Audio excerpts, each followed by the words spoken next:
साहब अब की बार ट्रंप सरकार, तो मतलब वो जो ट्रंप सरकार है वो तो रोज आपको जो है वो किसी किसी चौक चौराहे में खड़ा कर देता है। अगर दुनिया के चौराहे पर इस समय इंडिया खड़ा है, इसका मतलब है कि इंडिया को कोई इग्नोर नहीं कर सकता। जलवा है हमारा। उसने कहा है कि I am not happy and they have to make me happy. ये जो आई मी माई सेल्फ वाला मामला होता है ना, ये पाकिस्तान और सिर्फ यूएस में होता है। यूएस में भी नहीं, ट्रंप में। गजब बेइज्जती है। ऑफिशियली इसको मना नहीं कर देना, नहीं तो पता चले आपके यहाँ न्यूज़पेपर आपको नहीं पढ़ना आ रहा। मना मत करना। उनका ट्रेड डेलीगेशन आया इंडिया, तीसरी बार आया, और लास्ट बार बोलकर गया है कि this is the best offer ever given by India. That means what, कि हम उनके साथ नेगोशिएट कर रहे हैं। मोदी साहब तो मतलब उन्होंने मुश्किल में डाल दिया सबको, क्या करेंगे आप साहब इसमें? ये तो बड़ी एम्बैरेसिंग सिचुएशन हो गया। क्योंकि आप आईएसआई और आर्मी के साथ काम करते हैं, तो ये उनका भी स्टैंड यही होगा। ये मैं समझने की कोशिश कर रहा हूं। बुराई नहीं करना। वो हमारे यहाँ ना एक कहावत होती है कि जो बाल कटवा रहा होता है ना, वो नाई से पूछता है कि मेरे बाल कैसे हैं, तो बोला जी 2 मिनट रुक जाइए, अभी सामने ही आ रहे हैं, आपके जैसे भी है, आपको दिख जाएंगे। क्या ट्रंप और लिंडसे ग्राहम जो हैं, जिनको मैंने कोट किया है, वो आईएसआई के लिए काम करते हैं? नहीं करते।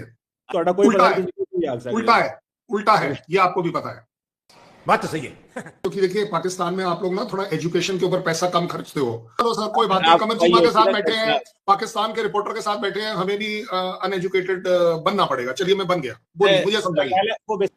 मैं नहीं बताऊंगा। ट्रंप और उनका ग्राहम दोनों के दोनों फ्रस्ट्रेटेड फील कर रहे हैं, डिफीटेड फील कर रहे हैं, हारे हुए फील कर रहे हैं कि भाई साहब वो 25% काम नहीं आए। क्योंकि आपने जब 25% लगाए थे तो आपने तो तोप चलाई थी, इंडिया को घुटनों पर ले आएंगे, इकोनॉमी को तोड़ देंगे। यहां तो उल्टा इकोनॉमी राइज हो गई, इंडियन पब्लिक जो है खुश हो गई। कहां डर फैला हुआ था कि 25% लगेगा और 25% नॉर्मल लगेगा, और 50% के हिसाब से अगर हम पर लगेगा तो यहां तो महंगाई बढ़ेगी। यहां तो भाई साहब टीवी और फ्रिज जो है वो 4 से 6 हजार रुपए सस्ते कर दिए गवर्नमेंट ने। तू समझा? हाँ। नहीं तू समझा नहीं। इकोनॉमी को बिल्ड करना आपका सबसे बड़ा असेट है। लड़ाइयां, एक दूसरे की बुराइयां, रेयर अर्थ मटेरियल बेचने से काम नहीं चलेगा।